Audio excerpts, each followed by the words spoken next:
Evangelho segundo São João, capítulo 9. E dessa vez vamos olhar o capítulo inteiro. Aqui está o registro da cura de um cego de nascença, mais um dos milagres que a tradição de Israel compreendia como sendo uma prerrogativa do Messias. A cura de um cego de nascença era um milagre exclusivo do Messias. Somente o Messias poderia realizar. Por quê? Porque um homem que nasce cego, nasce amaldiçoado por Deus. É por isso que os discípulos, quando se deparam com um cego de nascença, perguntam a Jesus: Mestre, quem pecou, este homem ou seus pais, para que ele nascesse cego? Isto é, na tradição de Israel, o sujeito nasce cego de nascença é por causa de algum pecado. Isto é resultado de uma maldição divina por causa de algum pecado. Ou ele pecou, ou os pais dele. Agora, como é que o sujeito pode pecar antes mesmo de nascer? Já nasce cego, é porque pecou antes de nascer. Sim, é possível. Lembre-se que em Israel se contava a história dos irmãos Jacó e Esaú, que já no ventre de sua mãe brigavam entre si para ver quem seria o primogênito. E isso alimenta esta compreensão na tradição de Israel. Jesus diz, olha, o que está acontecendo aqui não é pecado dele, nem pecado dos pais dele, não é essa questão. Isso que está acontecendo aí é para que Deus manifeste a sua glória e para que a obra de Deus se manifeste na vida deste cego. É como se Jesus estivesse dizendo, olha, essa é mais uma oportunidade que Deus está concedendo aos fariseus, aos mestres da lei, ao povo de Israel, para que eu seja reconhecido como Messias. Eu sou o Messias presente, vou curar esse cego de nascença, e então a obra de Deus será manifesta. Jesus, então, procede à cura do homem cego. No versículo 6, Jesus cuspiu no chão, misturou terra com saliva, aplicou-a aos olhos do homem, então lhe disse, vá lavar-se no tanque de Siloé, que significava enviado. O homem foi, lavou-se e voltou vendo. Ora, mais uma vez, Jesus cospe no chão, faz lama, isso tem dois significados. Primeiro, não é uma mandinga, Jesus não é um mandingueiro. Jesus não faz coisas sem um propósito definido, sem uma explicação clara. O que Jesus faz é colocar terra nos olhos daquele homem para que ele precise de água. E Jesus envia este homem ao tanque de Siloé. Bom, esse momento aqui em Jerusalém é o momento da festa dos tabernáculos. Pensa um lugar cheio de sacerdote nesse dia aqui em Jerusalém, é o tanque de Siloé, onde eles estão buscando água para a lavagem dos degraus das escadarias do templo de Jerusalém. Lá no tanque de Siloé, todos os sacerdotes estão reunidos. No versículo 32 desse capítulo 9 do Evangelho de João, diz que ninguém jamais ouviu que os olhos de um cego de nascença tivessem sido abertos. Jesus, então, faz e promove um espetáculo histórico, é um dia singular. Manda aquele cego de nascença ao tanque de Siloé, e diante de todos os sacerdotes, ao lavar os seus olhos, aquele cego de nascença passa a enxergar. Bom, os vizinhos começam a dizer, esse não é o cego de nascença, agora ele está vendo. E alguns diziam, não é ele não, é só parecido com ele.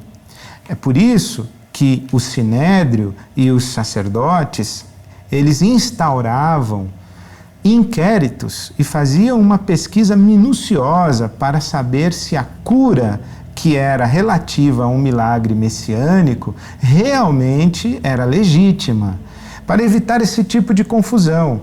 O camarada chega dizendo, eu era cego de nascença, fui curado, isto é, o Messias chegou, ele me curou. Espera um pouquinho, vamos ver se você era cego de nascença mesmo, vamos ver se é você mesmo, se os seus vizinhos reconhecem você. Então, começa aqui a pesquisa. A pesquisa é deflagrada e os fariseus, membros do Sinédrio, encarregados de fazer essa investigação minuciosa, vão então interrogar o cego. Versículo 13, levaram aos fariseus o homem que fora cego. E era sábado, o dia em que Jesus havia misturado terra com saliva e aberto os olhos daquele homem. Então os fariseus também lhe perguntaram como ele recuperara a vista. O homem respondeu: ele colocou uma mistura de terra e saliva nos meus olhos e eu me lavei e agora vejo. Bom, aqui surge uma discussão entre o povo. Que espanto! Se ele é um homem de Deus, como é que ele faz isso num sábado? O sábado nós não podemos trabalhar, o sábado é o dia consagrado ao Senhor. É o dia de Deus, é o dia do descanso. Se ele fosse de Deus, ele não faria isso no sábado. Bom, mas se ele não é de Deus, como é que ele conseguiu curar um cego de nascença? Aí cria-se uma grande celeuma. Como pode um pecador fazer tais sinais miraculosos? E houve uma divisão ali entre o povo. Bom, o que os fariseus fazem? Eles voltam a interrogar o cego. Tornaram, pois, a perguntar ao cego. Versículo 17 de João, capítulo 9. O que é que você diz a respeito dele? Ele é um homem de Deus ou não é? Ele é abençoado de Deus ou não é? Então o cego responde: olha, eu posso dizer o seguinte, é que ele é um profeta. A pergunta dos fariseus é: ele é o Messias ou não é? O cego diz: olha, o ex-cego, né? Ele diz: eu não sei, essa não é uma resposta que compete a mim. Os senhores é quem são responsáveis por dizer se ele é o Messias ou não. Eu estou dizendo que talvez ele seja um profeta. Os judeus não acreditaram que ele era cego, que havia sido curado, então foram chamar os pais dele, versículo 18. Como se dissesse: oh, você está fugindo da conversa, aliás, não sabemos nem mesmo se você era cego de nascença, cadê os seus pais? Aí trouxeram os pais. Aí perguntaram para os pais dele: esse aí é mesmo seu filho? Ele nasceu mesmo cego? Como é que ele agora está enxergando? Versículo 19. Os pais dele disseram: sabemos que é o nosso filho e sabemos que ele nasceu cego. Agora, como ele está enxergando, nós não fazemos a menor ideia. Pergunte para ele, ele já é crescido, ele já tem idade. Versículo 21. Falou: idade ele tem, pergunta para ele.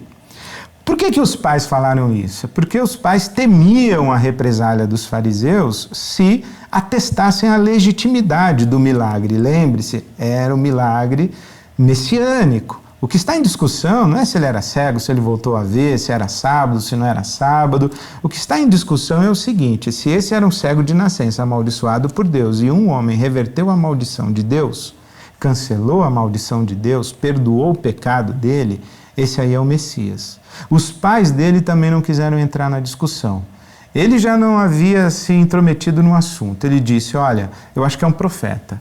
Os pais dizem: a gente não sabe direito não, pergunta para ele. Todo mundo está tentando escapar da pressão dos fariseus. Então, versículo 24, pela segunda vez chamaram o homem que fora cego e lhe disseram: para a glória de Deus, diga a verdade. Sabemos que esse homem é pecador. Então o cego, o ex-cego, né, o que fora cego, diz: não sei se ele é pecador. Não sei se ele é pecador, não sei se ele é de Deus. Agora, uma coisa eu sei: eu era cego e agora eu vejo. Os senhores estão com um problema sério e uma situação delicada. Os senhores têm que explicar como é que um sujeito que os senhores dizem que não vem de Deus, como é que um sujeito que os senhores não acreditam ser o Messias pode curar um cego de nascença e fazê-lo num sábado? Os senhores precisam explicar isso para nós. Os fariseus insistem, então o ex-cego diz assim: até parece que vocês também querem ser discípulos dele, hein? É uma provocação e eles, fariseus, tomam como um insulto. Então, insultaram o que fora cego e disseram: discípulo dele é você, nós somos discípulos de Moisés. Nós não seguimos qualquer pessoa, nós somos discípulos de Moisés. Não sabemos quem esse homem é, não sabemos de onde ele vem. E o cego ou o ex-cego, o que fora cego, diz assim: é complicado, hein? Os senhores não sabem quem ele é, os senhores não sabem de onde ele vem, mas ele curou um cego de nascença. Os senhores precisam explicar essa questão. O fato fica inconcluso, o veredito do Sinédrio é um veredito contrário a Jesus, e no versículo 33 se diz: se esse homem não fosse de Deus, não poderia fazer a cura que fez. Mas então os fariseus respondem: você nasceu cheio de pecado, como tem ousadia para nos ensinar? E expulsaram aquele homem cego de nascença curado por Jesus. Os fariseus fazem uma opção clara. Eles não sabem explicar, eles não sabem de onde Jesus vem, não sabem como administrar essa situação e responder às perguntas dos circunstantes, não sabem o que dizer aos pais do homem que fora cego, não sabem o que dizer ao próprio cego que fora curado, mas uma coisa eles sabem: este aí não pode ser o Messias. Eles recusam taxativamente a possibilidade de que Jesus seja de fato quem está dizendo que é. Eles rejeitam o Messias. Uma vez que isso acontece, Jesus se aproxima daquele que fora cego, e no versículo 35 está escrito o seguinte: Jesus ouviu que haviam expulsado aquele homem que fora cego, e ao encontrá-lo disse: você crê no Filho do Homem? É mais um título messiânico. Filho do Homem é um título messiânico. Perguntou o homem: quem é ele, Senhor, para que eu nele creia? Jesus diz: você já o tem visto, é aquele que está falando com você. Então o homem disse: Senhor, eu creio, e o adorou. Nenhum judeu adoraria outro ser humano se não soubesse estar diante de Deus. Por isso é que esse versículo que diz que ele adorou a Jesus, o versículo 38 do capítulo 9, fecha o ciclo que Jesus abriu no versículo 3, quando disse que na vida daquele cego de nascença a obra de Deus se manifestaria. Aqui então fecha o ciclo. Deus está presente nessa situação, Deus interferiu nessa situação, Deus está manifestando-se aqui e o seu Messias está presente aqui. Esta adoração ao Messias e esse reconhecimento de que Jesus é o Messias faz com que os fariseus se revoltem ainda mais e se sintam ainda mais insultados. Veja que interessante, no versículo 39, Jesus diz: eu vim a este mundo para julgamento, a fim de que os cegos vejam e os que veem se tornem cegos.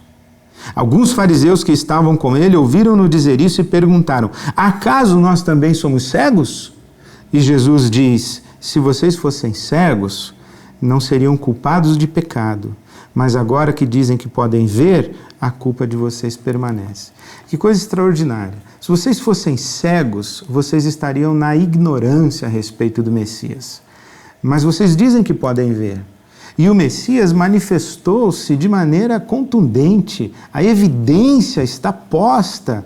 Veja, Jesus já curou leprosos, agora ele cura um cego de nascença. Faz com que o leproso se apresente ao sacerdote. Faz com que o cego de nascença se apresente ao sacerdote. Todas as questões estão postas para os fariseus e para o sinédrio, mas mesmo assim, o sinédrio e os fariseus e os doutores da lei se recusam a admitir que Jesus é o Messias. Por isso, a minha oração é que eu não seja um cego. Não seja um cego no sentido de não seja ignorante, que eu não seja ignorante em relação a Jesus e a sua identidade messiânica. Que eu não seja um cego que não quer ver. Se é verdadeiro ditado, pior cego é aquele que não quer ver. Que eu não seja ignorante por teimosia. A minha oração é que Deus abra os meus olhos. Que Deus me permita ver Jesus. E quem é Jesus de fato? Permita-me contemplar a identidade de Jesus, não apenas como o Messias prometido a Israel, mas como o Filho do Deus vivo.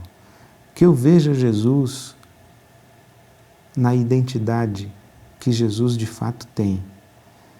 Que eu veja Jesus e saiba exatamente quem é Jesus.